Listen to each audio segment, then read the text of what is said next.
How's it going? How's it going? You alright? Yeah, mate. How'd you get into biking?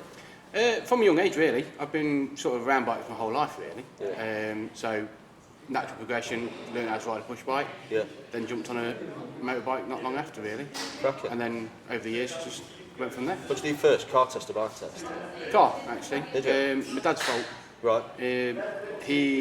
Although he always knew I was going to be on a bike, he wanted me to have a car to get to work, so to speak. Got you. Yeah. And then took me bike test, and I've always had both, really. Yeah. What about yourself? My biking was pretty much old enough after I got the licence. So CBT, 16, 125. Went down the bike path because at the time when you got mates that got like Fiestas and everyone's clambering in and fuel and cars getting battered and not very quick. Bike was always for me. It was always a bit more sort of interesting sort of speed and flat out power. What was your first road bike? First road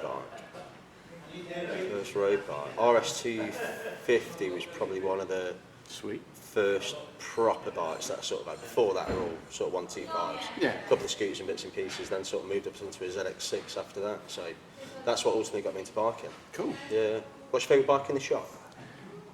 If I was going to buy one, if I was going to take one home tomorrow, I'd probably have a bobber. A bobber? Yeah. Would you? Yeah, bobber black probably. No way. What spec? Would you spec it? Oh yeah. Would you? Well, there's loads of accessories, isn't there? So You're getting married soon though, aren't you? yeah, So wedding gift to yourself.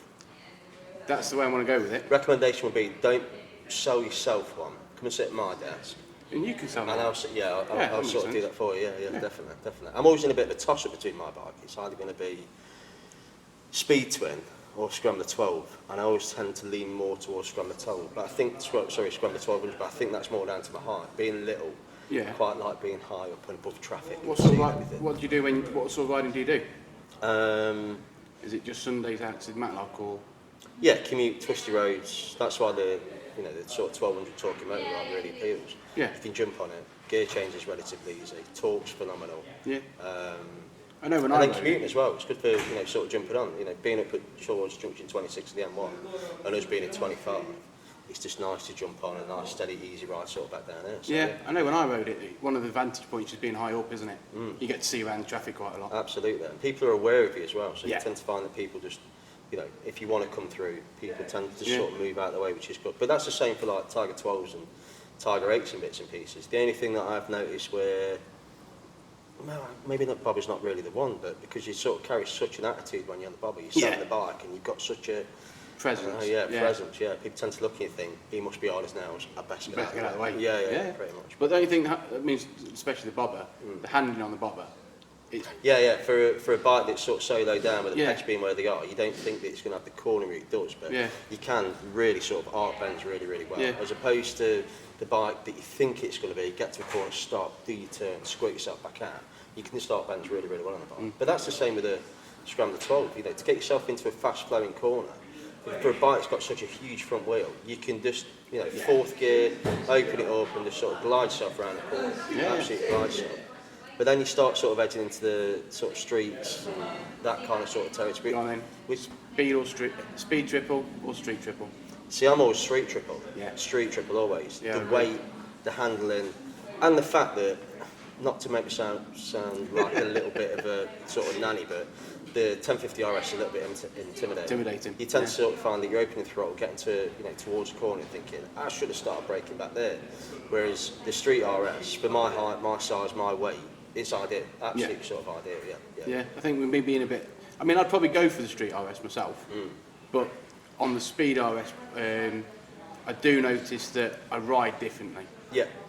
The speed RS especially, because it's so much of a bike, so it's got so much torque, so much power, handles well, brakes well, I tend to ride it a bit more exuberant, let's say, rather than with the street, which is capable of doing that. Yeah. It doesn't make you want to do it all the time. Yeah, I've got you.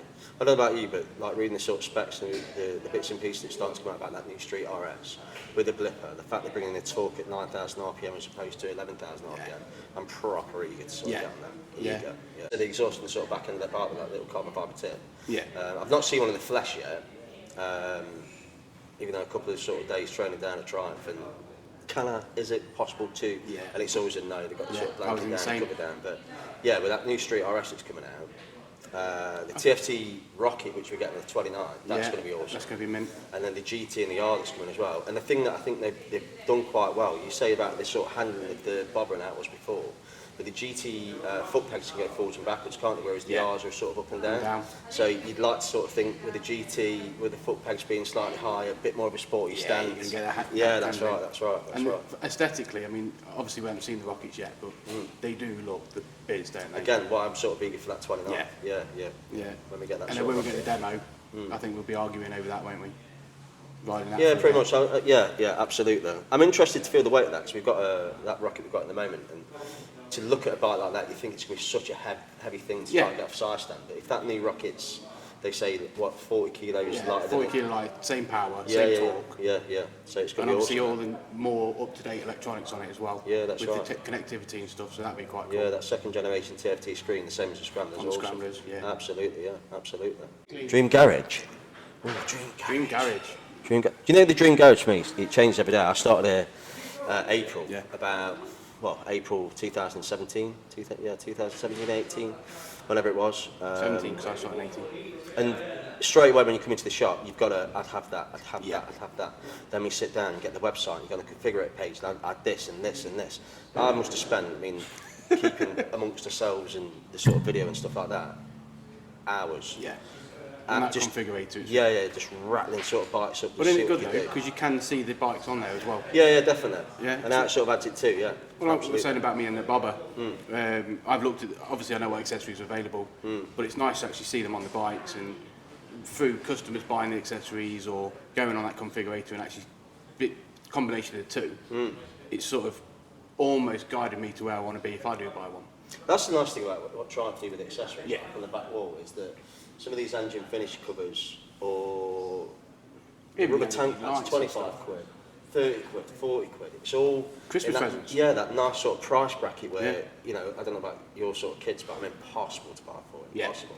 So the way that Triumph got these priced up, it's just nice as almost like being a kid, like the Ogs Catler when you sort of lay it out. The accessory Catler that Triumph got with all this stuff and the price that it is, it's just so easy to pick something up at a reasonable amount of money. Well, like you were saying about ideal garage, what would you have in your garage?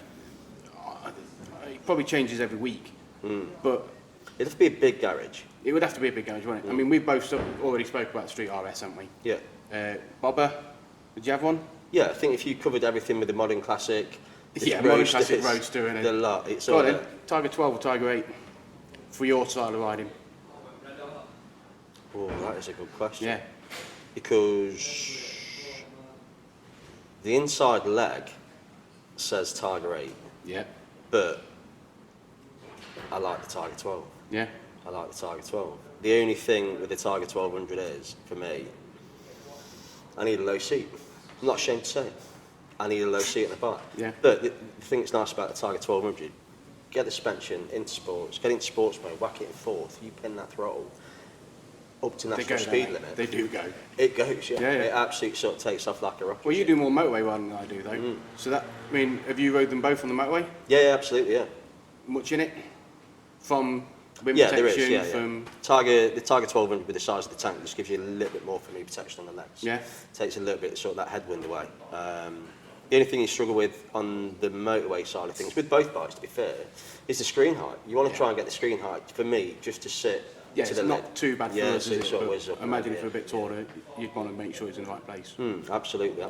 But the thing is, out the box with the Triumphs, with both of them, I mean, how many part exchanges you've had in there with older generation bikes, similar to Tigers or something else with a pad? I've got this, and that screen with the bike because they've spent so much money on trying to get that screen right. And now people don't do it, do they? No, you don't really sort of need to do a great deal with the 1200s or the 800s. I think for me, what makes it hard is that you can get a lot of luggage on both.